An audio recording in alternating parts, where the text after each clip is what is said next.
What's up? And to a new episode of Brilliant Blues, first episode of 2026. I am here with New Year, same most dope set of co-hosts. The couple of other Brilliant Blues. We got J Dubs and Dylan. What, Dylan? Do you have a nickname like growing up? What did people call you? It's not safe for work.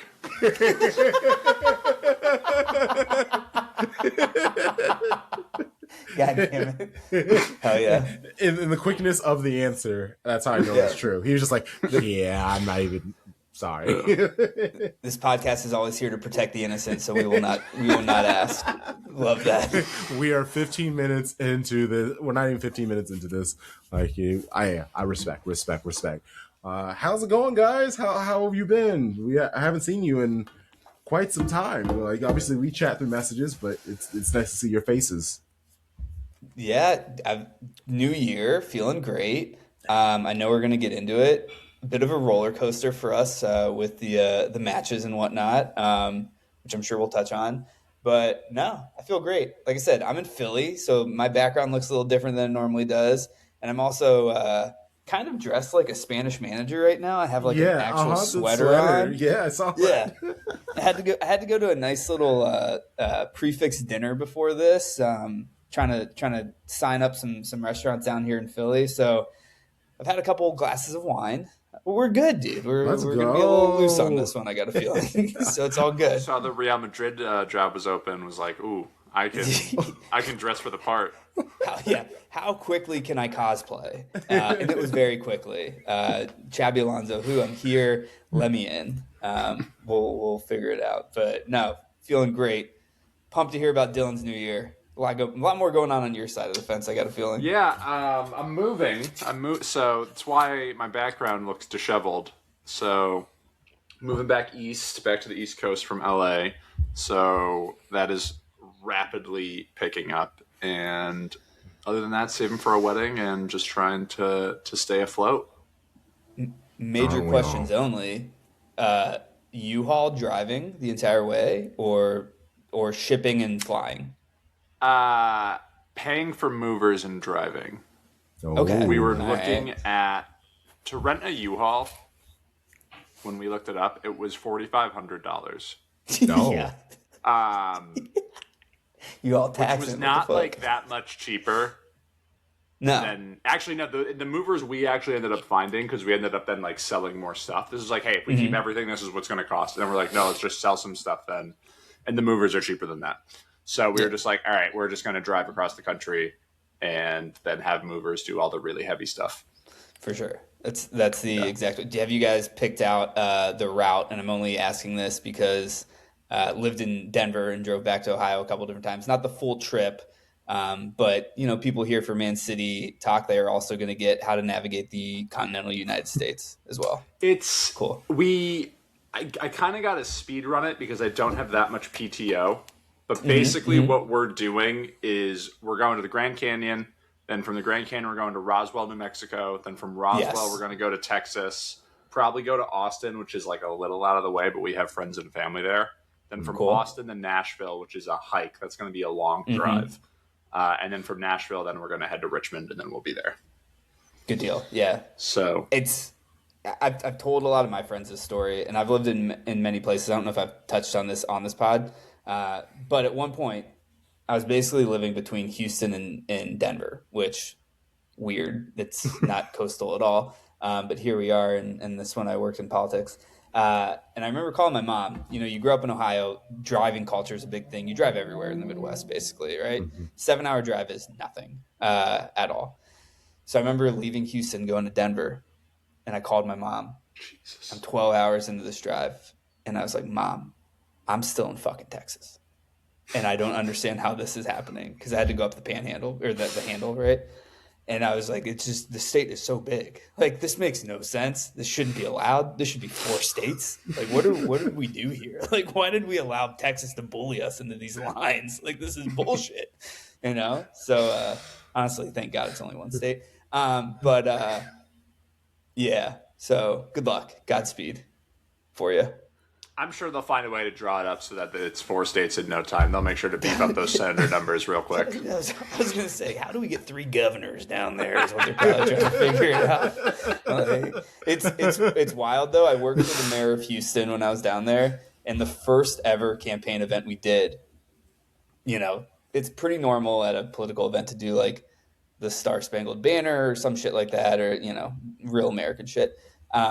In Texas, I got so totally thrown off because everybody's in their boots and their hats, and you finish the Star-Spangled Banner, and then someone in the back, like starting a chant in like the away section of a soccer match, goes, "The stars at night are big and bright," and then you hear people clap, "Deep in the heart of Texas," and then everyone just goes about their business. And I was like, I'm in a cult. Like, where the fuck am I? What is this shit?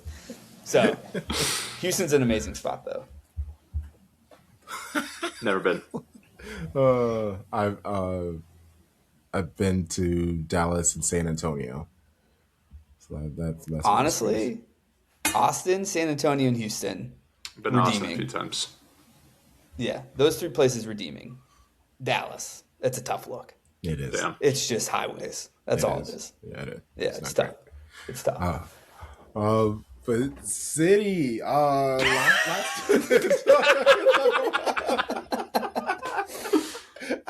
9 minutes and 10 seconds into the podcast, so we're here to talk about football, right? Yeah. We actually have something.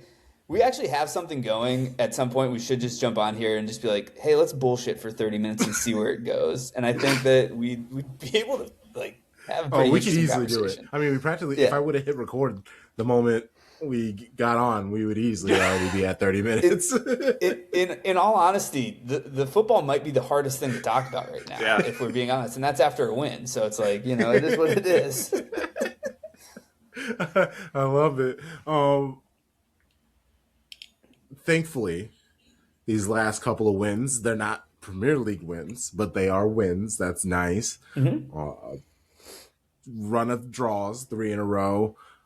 Still, City are unbeaten, and that is, I guess, how people are spinning it where it's positive. They're like, hey, I know the draws, but we're unbeaten. We're unbeaten. Thankfully, Liverpool Arsenal was a dull fest, 0-0 draw. That was drop points. City are still at 6 points. So close to Arsenal. How are we feeling about that? Like, is the season over? Like, we've been able to watch Arsenal play their football, somehow get wins, even if it means that they have their second best goal scorer in December's own goals. Like, that is sometimes kind of what you need in order to win the league. So how are we feeling about City's chances to catch up with Arsenal? If Arsenal lose one more match, City are in control of their destiny. And so because of that, I'm not nervous. Yeah. April 18th, 2026, Arsenal City at the Etihad. That's what it all kind of comes down to. I think for the last 3 years, we have seen what this Arsenal squad does when the pressure, gets on. They do crumble. I will say this Arsenal team looks much better than those Arsenal teams in the past. I do think that they clearly struggle still up front scoring goals. Gyökeres still does not look like he is even close to the level of a Premier League footballer.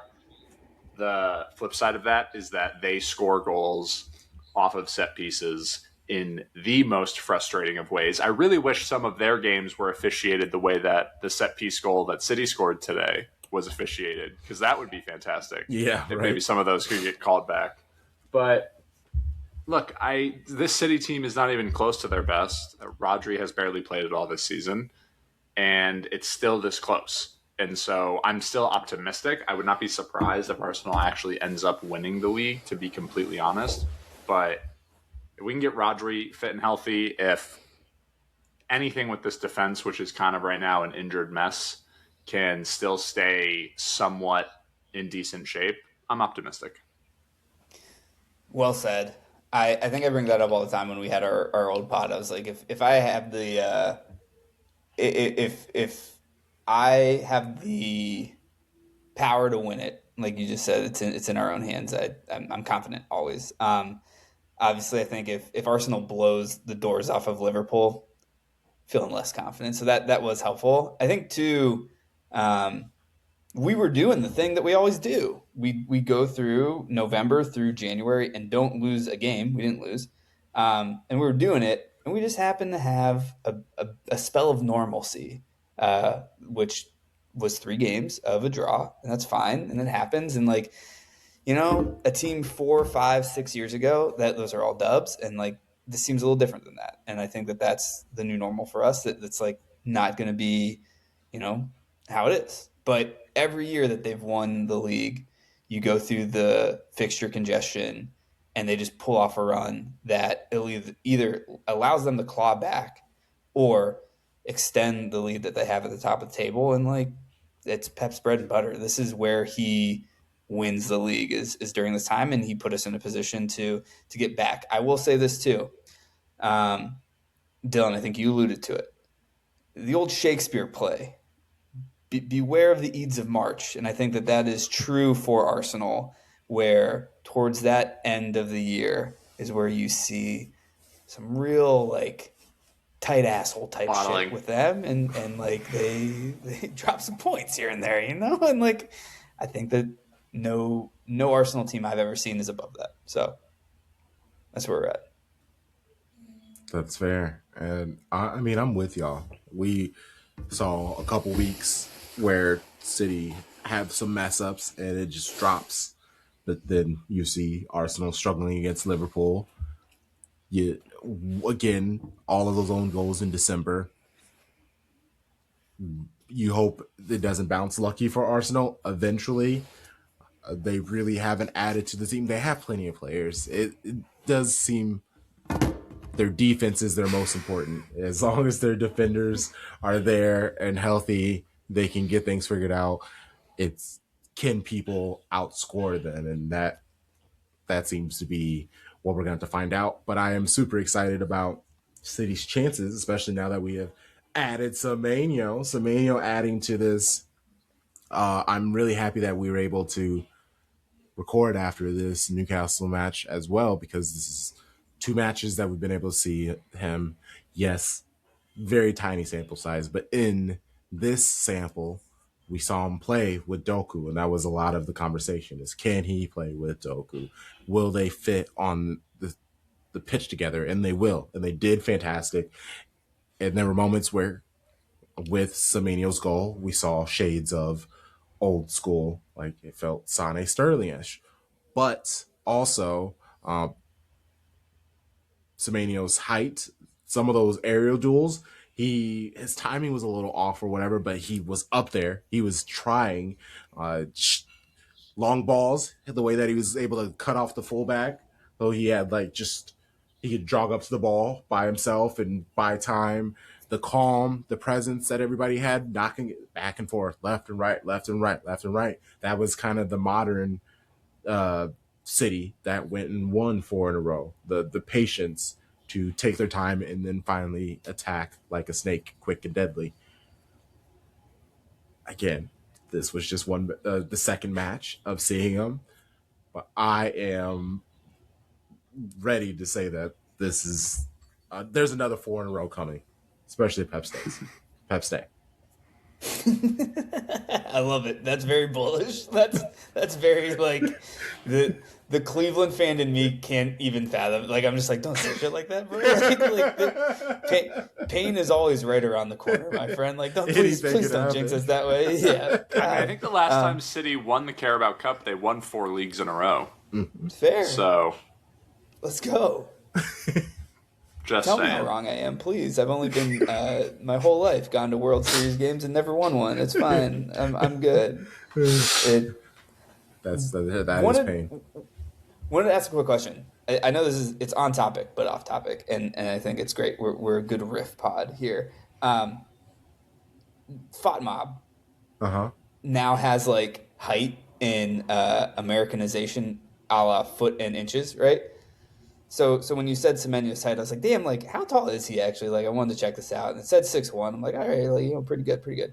And then then I started getting curious because like wormhole brain, that's how I work. Doku, they say 5'7", or they say 5'7". Foden, they say 5'7". I was like, all right, it makes sense, cool. Like me, really, straight up. Dylan taller. Found that out the other day, or like last time we recorded. There's no chance in hell that Bernardo Silva is 5'8". He's not taller than both of them, right? Like that's wrong. No, they all seem like the same. And honestly, calling Phil Foden 5'7", I feel like is being nice. Like, I feel like Foden was probably 5. Well, you can tell me Phil Foden was 5'7" when he was like 17. I feel like maybe he's just stronger because he can kind of fight guys off the ball. I think it says Turkey's like 5'10", which I find like really hard to believe. Like I feel like he would be like smaller than all of them. Yeah, I agree. But like, just let's stick with the Bernardo Silva thing. No shot in hell, right? Like, this is not possible. I'm bad at height, man. Like I'm gonna be real honest. Anyone that's shorter than me, this is gonna sound very. It's not like I'm that tall. I'm 6'2", but like anyone that's shorter than me, it's just gone. Like you can be 6 feet, you can be 5'8".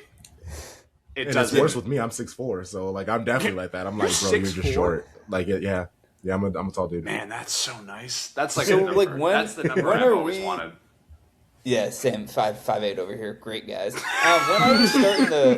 When are we starting the Shades of Blue basketball team? Like that's my question. Like, what are we doing here? Squad. Yeah, what the hell? Golly.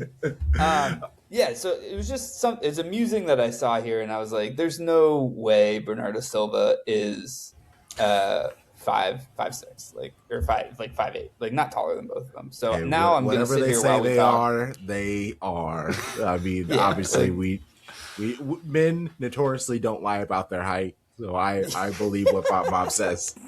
I'd kill for a soccer combine. I'd kill to know like what some guys like 40s are. Yes. I think it'd be so fast because I honestly not in like they just feel not purely as athletic because American sports are so it's like athleticism matters so much more. Whereas like I would really be so curious to know what certain guys like 40s are. I'm really trying to see James Trafford's 3-cone drill. Like, I'm not kidding. Like, I just want to see this shit. And, like, let's get after it. But no, I've said similarly. I've said the same thing like on our pod in the past, where it's like when you aren't able to see these people in person enough, right? Like when you're not able to go to the game, we actually only have like the television version of this, where. Similarly, if you've never been to an NBA game, you're looking at this and you're like, like cool, I'm a point guard. And you're like, no, brother, you're not tall enough. And like you two are, but like me, no shot in hell, right? So like, I do think that the one thing where I will hand up American fan don't understand as well is like when somebody says they're very athletic on TV, I'm always just like, I don't get it as much because I'm not in the stadium enough to actually see man bolting up the sideline. This is awesome. Whereas, like, even last night, went to the Flyers game since I'm here. The speed with which hockey players move, I always have to be shocked again. Of like, holy shit, these people are so athletic. Like, it's insane. It's like the negative of being the American fan of the Premier League is you just don't get to see the in-person, like, athleticism enough to really appreciate it. If you can go to a game, like, I really cannot emphasize it enough. The speed... Yeah.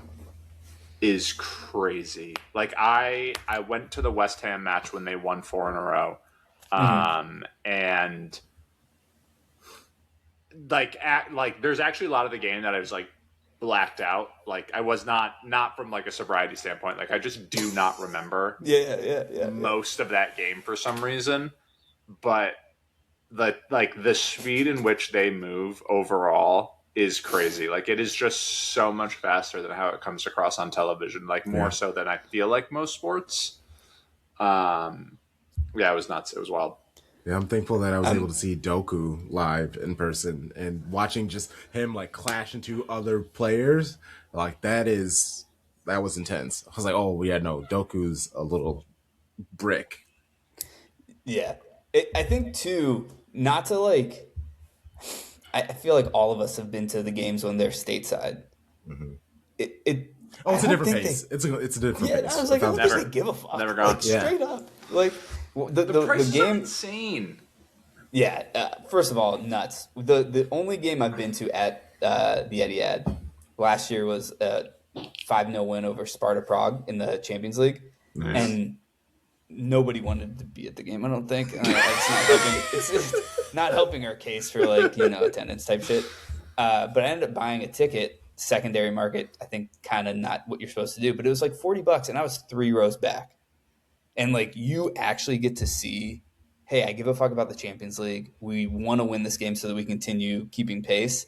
And like, I think Doku was the side I was on where I was like, oh shit, I didn't comprehend this actually. Like I saw it on TV and I was like, this is awesome. But then you see it 3 rows back, and you're kind of like, bro, what the fuck was I watching? Like, I'm not even watching the same sport at home. Like, it's just not the same thing. It's crazy. Feel like you're on a different planet. It does. It really does. Yeah, especially the Etihad Stadium itself. It's wicked. Oh man, we miss you. Hey, no, I like that. And I mean, speaking of returning, need to return to the Etihad and the return of Ryan Nori, fresh from a decent run at AFCON, but Algeria got eliminated. Kind of got sent away. Sad. They went out sad. Like they got beat.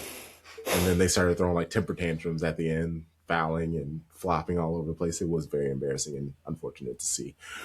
But he has returned, and we are seeing great things out of him. Again, it was just a sub cameo, very short stint, but he did his thing. He was a part of a very beautiful run of passes that started really with him. And then the run he made to receive the ball, back heel from Sharkey to slide it in to get the assist. He didn't play much before AFCON, but now he seems that we might be seeing a lot of him. How hopeful are you? I mean, City spent the money on him, so you would think you need to see him. But again, Nico O'Reilly has done nothing wrong to lose his spot. Yeah. I mean, oh, you go. My bad. I'll be quick. Depth's important. I was excited when we signed him. We need more bodies. We need more people. Availability is the best ability. I'm happy to have him back. Also, as the number one, I'm getting better. I will say I have found like normalcy as the number one hater of our good friend Nunez. Like, I'm getting better. I promise. It's not as bad as it was. So we're here. But bodies are important. Progress. Yeah. It's been a good few months for him. Yeah, it has, straight up. And it's a new year and it's a new me. So here we are. I love that for you. Yeah, I mean, Nori is someone who I had, I think, really high expectations for when he came in, and he got hurt super early on. And yeah, I mean, Nico's just been so good playing there that it's just been kind of really hard to justify it. But I do hope to see a little bit more of him, because I think against maybe better opposition, where we need to be a little bit more defensively structured, I definitely think it's better to have Nico there. But if we are going to want a more attacking option, I mean, the level of technique that the three of them showed on that goal was just, it was really special. It was liquid. And it's, I feel like we haven't seen that all of the time. And to kind of see the three of them link up, I didn't really get a chance too much to speak to Semedo, but I think, John had mentioned Shakespeare. I think it was Shakespeare that said, "That boy's nice." And that's how I would describe him as a footballer.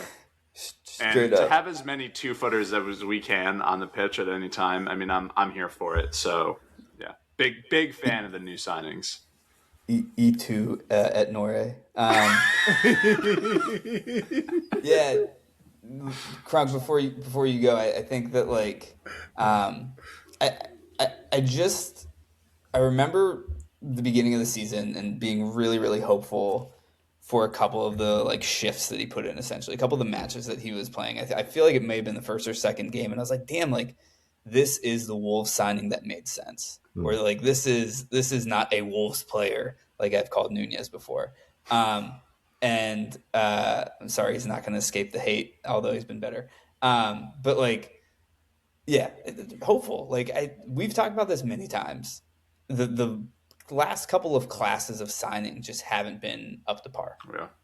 And I think that this past class, and I don't know how far back you want to go, who's included in it, but like this is a very good XXL cover. Like this is a very good freshman class for us type of thing. You know what I mean? Like this makes sense. This is some 2016 shit. We're back, right? Like Dude, I think that this is good. Yeah, Turkey's crazy. Unbelievable. Yeah, man. Yeah, it's not. Turkey is great. Unbelievable. For sure. And he does exactly how Pep said. Sometimes I want to yell at him, and other times I want to kiss him. And we have actually this clip from Shirky that we use a lot. Take pleasure and give your pleasure, and he uses that phrase a lot. He's French. I mean, of course, he wants to take and give pleasure. Like, what else? Big time. Absolutely. I haven't really had a chance. I don't have any City fans in my life, and at work, we're not really. It's not like we're anti-City. We actually just locked an interview down that I can mention off air of a high-profile player. But that video of him just like very nonchalantly that they said he put on their Instagram of him just like knocking the ball into the net from last month or 2 months ago. That was one of the most ridiculous things I've ever seen in my entire life. The motherfucker had his hands in his pockets and looked like he could not be bothered. It's just the level of like technique is unbelievable. And I'm here. I don't buy too many player jerseys. I'm wearing a Ryan Shirky jersey right now, and it is the first player kit that I have bought in a minute because I expect him to be at City for a long, long time. I love that. I love that we're signing generous lovers like Ryan Shirky. You know, it's what life's about. You know, equality. Love this. You know, fantastic. Obviously, there's the conversation with about Mark Gahey. I guess let's even start here because there's talks that he technically prefers Arsenal or Liverpool, but then we're seeing the City are making a real big push, and really what Gahey is stuck on is the fact that he could make more money with a sign-on bonus going on free instead of coming to City with a fee. So if City can guarantee a really nice sign-on bonus, then hey, he's okay with joining City. There was a time where if a player propositioned that to City, they were like, fuck off. We're going to go to somebody else. But with Viana here, I don't know. He's obviously moves differently than our predecessor. How do you feel hearing this? Like, are you offended that he's just like, bro, we're City. We need to only take in people who want City or to hate the player, not the game type of situation? What are your thoughts on it? I don't mean to quote Shakespeare for a third time on this pod, but money be green. You know what I'm saying? And like, I want Mark Gahey. Like, bring him in. I might be wrong. I'm not the most technical and tactical person in the world, but that motherfucker's a menace at times, and I think we need more menaces on that back line. And pay this man. I don't know. Like I'm not a capitalist. I promise. Like, listen to me enough, and you'll understand that. But like, capitalism good in this one. Money be green. Like, get this man. I don't care. Yeah, I think Shakespeare also said cash rule everything around me. I think that was another very famous Shakespearean quote. I think he's fantastic. The only other time that I can really think of City going back in for a player was Laporte.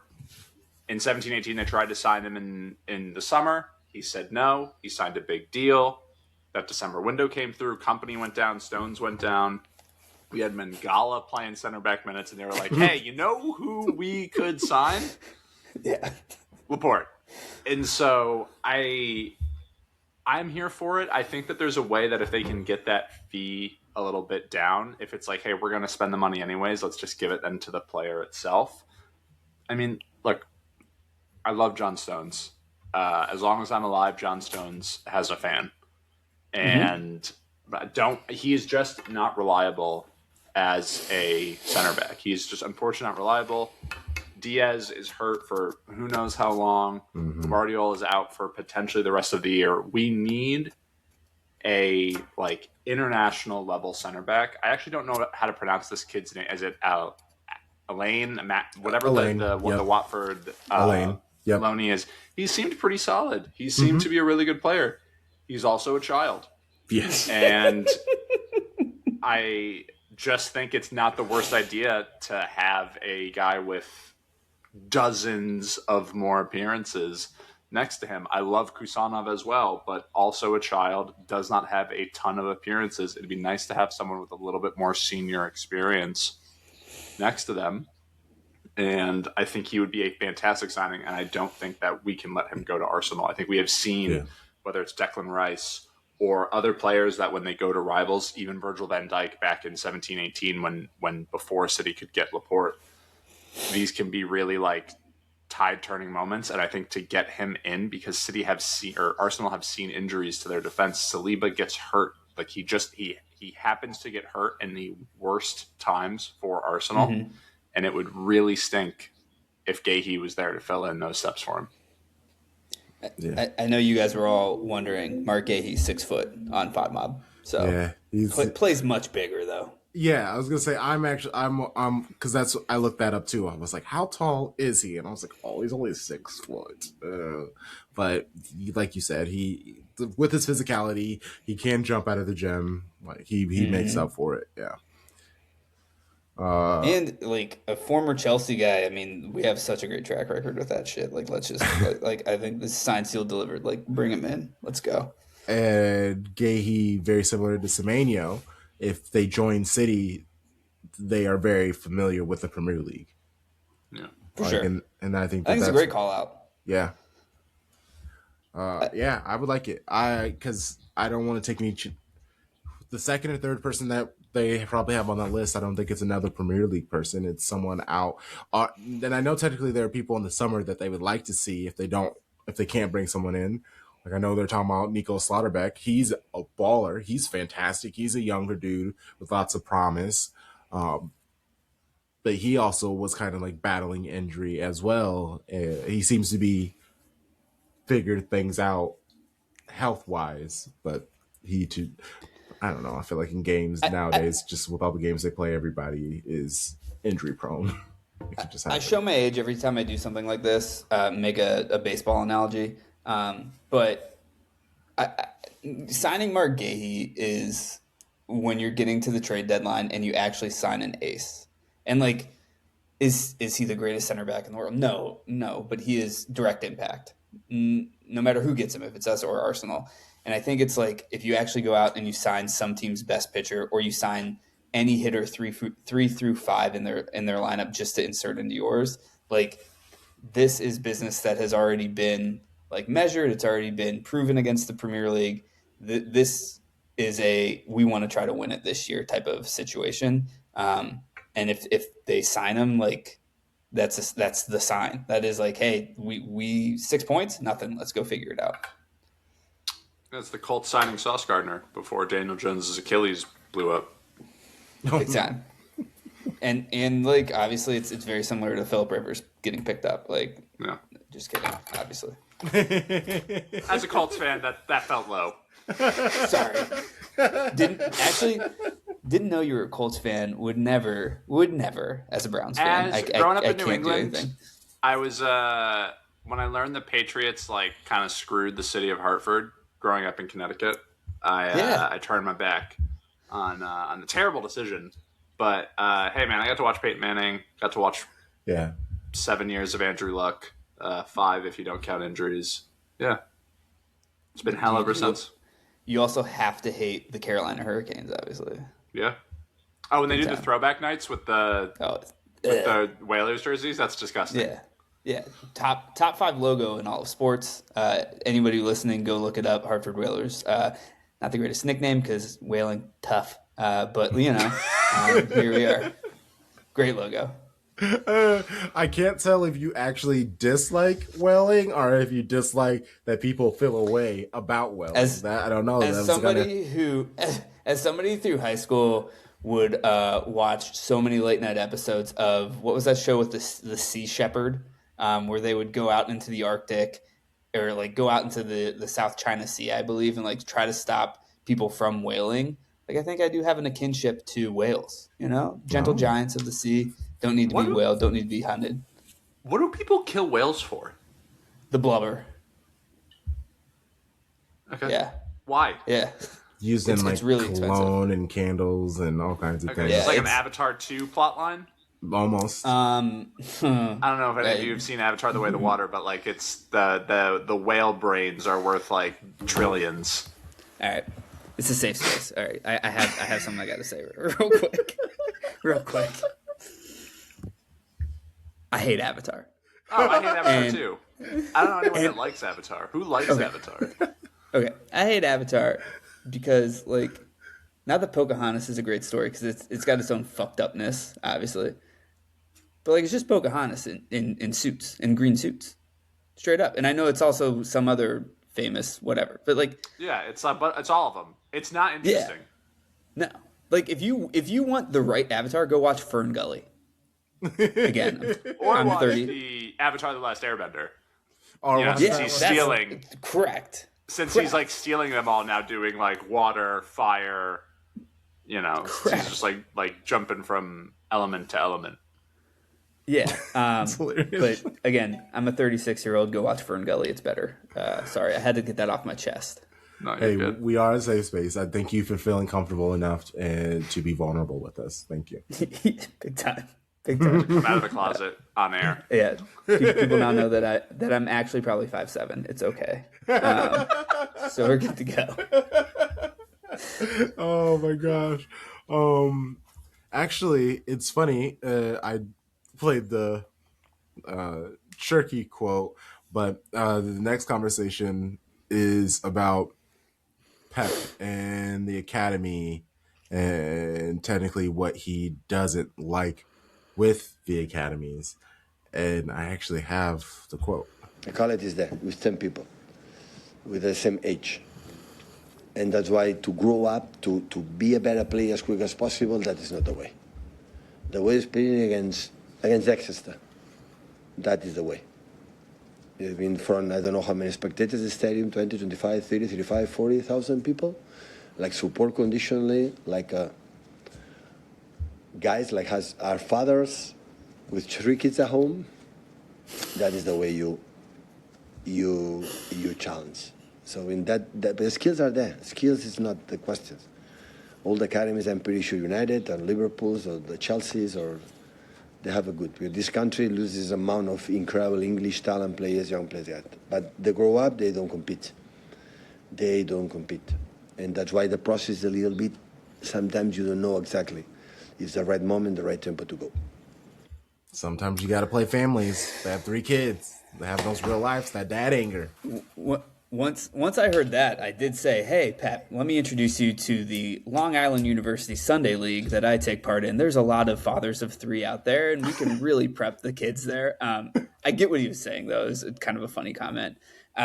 When I saw this in our rundown, I have to admit some ignorance where I don't know the true benefit that can be measured from like La Liga, where every team has a B team, some of them have C teams, and I would love to actually see like data on it, not to be like the nerd person here, but like I'd love to see like how many players that go B end up first teamers at like a Villarreal out of Real Madrid, et cetera, et cetera. So you both can educate me on that because you're both much smarter than I am when it comes to this stuff. But I do think that it's like, it does suck. It does suck that if you want your players to have that experience, you have to go through that loan process. And you have to get ripped out of the environment that you're spending a lot of money to foster and create for your club to then trust another club to do the same. I think it's a valid point. It's a fair point. And, I don't know. What are your thoughts? Bayern Munich, their second side, won Liga 3 in Germany last year, but they only won it by 1 point. Sevilla Atletico, Sevilla's B team, they were relegated a few years ago. Barcelona B's, their team is mid-table. Atletico and Real Madrid team, they're in the third tier. So, again, even if you're putting them in these positions, who knows that they might eventually get plucked to City's A team halfway through the season, or what's going to happen. I like the idea. I guess Man City actually pitched it last October. Like, they've been trying to push it to the league for a few years. They've been wanting it for years. Yeah, they're just apprehensive on it because not every team can afford it. Actually, every team could easily afford it. It's just, do they want to spend that money?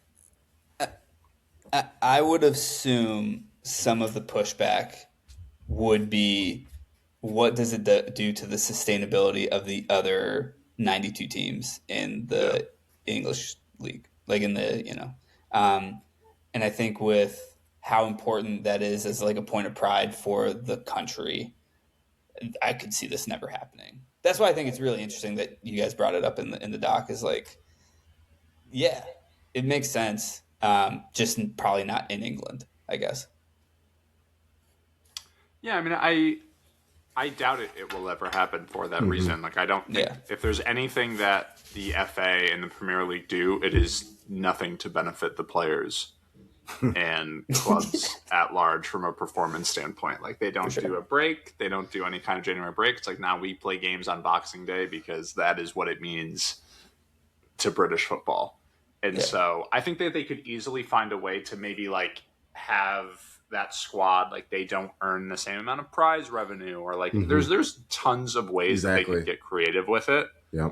And like, I was just kind of curious because I knew some of the names, but I wanted to look it up. I wanted to look up what Pep's Barca B team was when he managed before Barcelona. And he had Busquets, Pedro, and Thiago on there.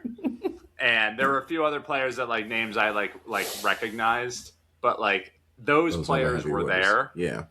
And like I would be curious to see like what the data is overall, because I'm sure there's just plenty of people that don't make it no matter what. But I know that Sam Lee has written for The Athletic. Like, when City send players out on loan, like they sent Tommy Doyle to, I think it was like Hamburg in Germany, because it was like, we want you to play at a really big club with a really big stadium that's in the second tier, because there's a lot of pressure for them to get back to the Bundesliga, and you need to understand that as a professional.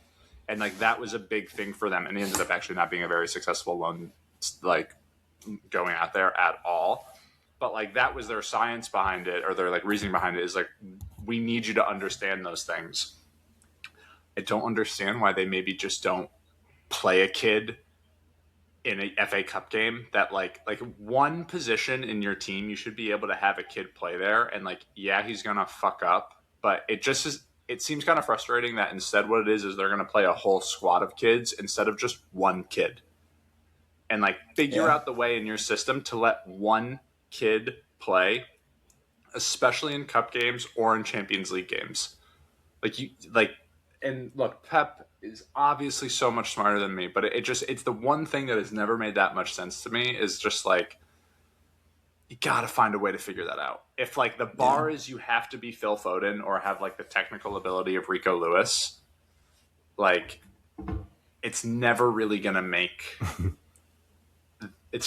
you're asking for so much out of what a youth player is going to be able to break through.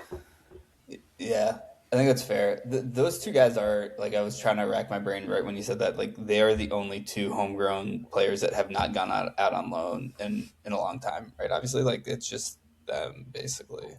They've had success. Yep, okay. But he might be on his way out. I mean... Yep. Yeah, I mean, it's basically... I mean, like, it would have been Palmer, but then Palmer got hurt, and then they sold him. He wanted to leave. He wanted to leave. Yeah. It's interesting. Yeah. I know on a prior pod, Dylan, you explained your hate for the city football system, the city football. Yes. Right. I have to assume that some of the decisions that were made on some of those clubs to join you would have thought would have been Pep's answer to having them be loaned out easier and whatnot. And obviously just hasn't come to fruition and hasn't been successful that way. I agree. I have always, and the Doyle loan, I obviously didn't track to or didn't know that it was good or bad. So I'm glad that you gave me the 2 cents there before I said this, but I'm going to say it anyway. I have always been more bullish on when they loan out to a German team than to a championship or a League One team, just because if nothing else, the drilling that happens and the being very boom boom boom type A that I think Pep needs is just so very German. I know he's Spanish obviously, but I think that it makes sense that if you want to learn how to survive in his own system, you probably need to go play for a very Bundesliga style German, I don't know. I mean, his mind's shaped by a Dutchman, so there is True. you know what I mean? It's not quite the same, but he's not rude, he's just Dutch, to quote Ted Lasso. I was trying to think of the Austin Powers line. Anyway, my bad. I'm not gonna be able to think it. It's I hate other people who hate other people's cultures and the Dutch, something like that. But yeah, no, it makes sense. I don't know. It is a miss. It's a miss for it, but again, I want to be. I had my wedding at a union location, right? I want to be a man of all people, and if Premier League teams are able to do it, it really does fuck over the other clubs. It just does, right? It just would not make sense for anyone else. Yeah, I mean, I guess if it's 20 B teams, that's a problem. Yeah. That's where it be. If everyone's got a B team, that's rough. But Ajax do it. Bayern does it. A lot of teams have B teams, and it would help the country overall, because not all those players are going to inherently make a top team, and then they're going to go elsewhere, and it would help would help England win a World Cup, all of these things, because the Premier League is only going to get better and richer, and more talent is going to come in from outside of the country, and it just seems like they can get out of their way a little bit. But I'm just an American. It's funny though, because it really does put into perspective how British people look at their football clubs and how these football clubs are created. It's back in 1800 somebody exchanged $1 here at this corner, so we're obviously we got to create a football club off of this moment, and it's sustained for 200 years type of thing. And it is I can see the rioting in certain towns where it's why is Man City's B team getting promoted to League One, and we have to go down it's just an interesting. Well, and I mean, they could easily just establish that rule that you can't do that, the highest you can get. I also think these B teams, worst case, put an age limit. You can only do 23. U23s are players, if they're older, it can only be coming back from a 6-week long injury, and they can only play 3 games. There are rules that they can establish it.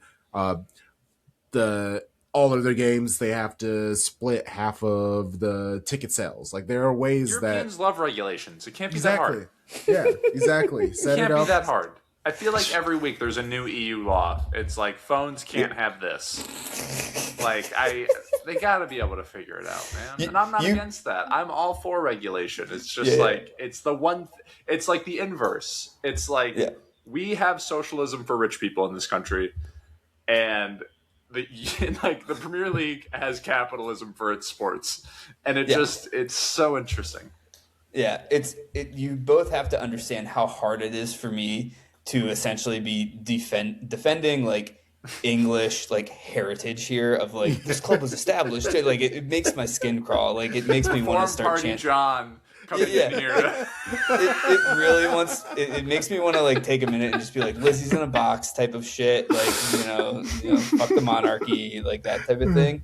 It came out of my mouth of defending whatever it is, Thistlewood, Borehamwood, how they established their club. Who knows how? Like, probably some crazy story. And as soon as I had said that, I was like, damn, like, am I just a shill for, fucking Tony Macclesfield Blair? Town. Yeah, exactly. God. Oh, that's great. Oh my God, that's fantastic.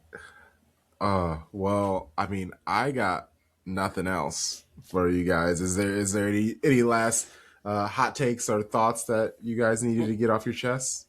Remember, this is a safe I'll do space. one quick one, just because I want to get your guys' take. And if you haven't been paying attention to it, not a big deal. But we've talked about enough topics that are AFCON adjacent. Would love to just get like either a prediction of who you think's going to win or who you're pulling for in these final 2 matches or final 3 matches, like final 4 going on right now. Honestly, in work, I have covered it more from a like interesting storyline. Like the Congolese fan that was like standing like the statue of the prime minister was like that did bonkers numbers for us at work. Yeah. I'm here for the the Mane Salah derby tomorrow. I mean, I think that's going to be something that's super interesting. And for Morocco and Nigeria, I don't really care. I have enough friends who are African that have really strong thoughts on Nigeria that aren't Nigerian. And so I'm kind of curious to see how that plays out. I think it'd be cool to see the host nation win. So that's where I'm at. People rooting on Nigeria's downfall for sure. It's insane. Where I live, there's actually a really huge Moroccan community. Like one of my good friends that I made, he's Moroccan, and just that's how I found out, because I'll bump into him and it's just like him and like 10 Moroccan dudes and dudettes, and they're just all like hanging out, getting coffee, and I'm like, I've never seen you people here in my life, but I love it. So I want to root for that, but I kind of want to see the chaos that is Nigeria moving on. They are so chaotic. Like, they have the quality, but they forget that for at least a half. At least for 45 minutes of the game, they're like, how do we play this game? And then when they realize, you're like, they are so good. And Senegal versus Egypt, I want Marmouche happy, but I don't want Salah happy. Oh, I'm in a weird predicament. What would be a bigger... I'm trying to think, like, would Egypt, Morocco be, like, the biggest from a rivalry standpoint? Or would it be, like... I mean, I don't know enough about, like, Egypt, Nigeria, or Senegal, Nigeria, or Senegal, Morocco. But I feel like from a North African, Middle East standpoint, Morocco and Egypt would be really interesting.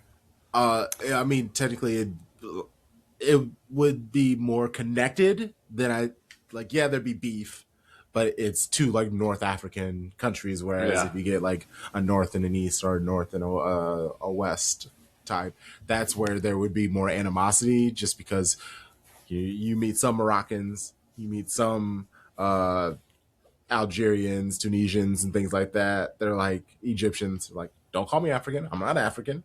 So like that's like a very interesting conversation that's been happening. I'm not white, I'm Italian. Yeah. Yeah, married one of those. I was just about to say, Dylan, sorry, based on my complexion, I'm going to opt out of my opinion on what the bigger rivalry will be on that one, brother. But I will I'm sure say, you have a lot of very in-depth thoughts on this. So I mean, you can...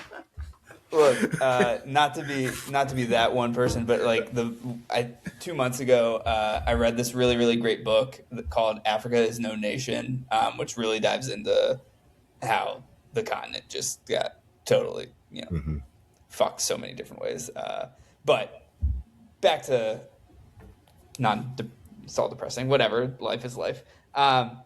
It's funny, Krunk, to hear you say the thing about Salah. Because I think I've one, fully buried any hatchet I ever had with him, and 2, I kind of like seeing, as the older brother to a Liverpool fan, I love seeing the mental gymnastics that would have to happen in his own brain if Salah did win AFCON, and what needs to happen for Slot to bring him back, and like why, like, you know, I want to see internal turmoil at Liverpool for a little bit longer. So like I'd mentioned burying a hatchet, but then fully have dug hatchet back out and been like, no, it's here.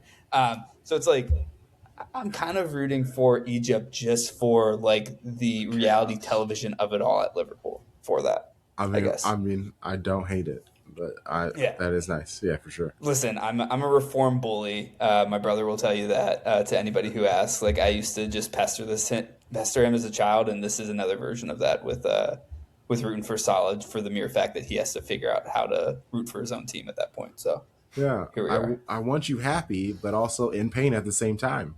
That's great. That's real. And I also want you to psychologically try to figure out if should we sign Salah to a 5-year deal after this? Like, what do we need to get rid of Slot now? Like, that's what I want, you know. So here we are. That's hilarious.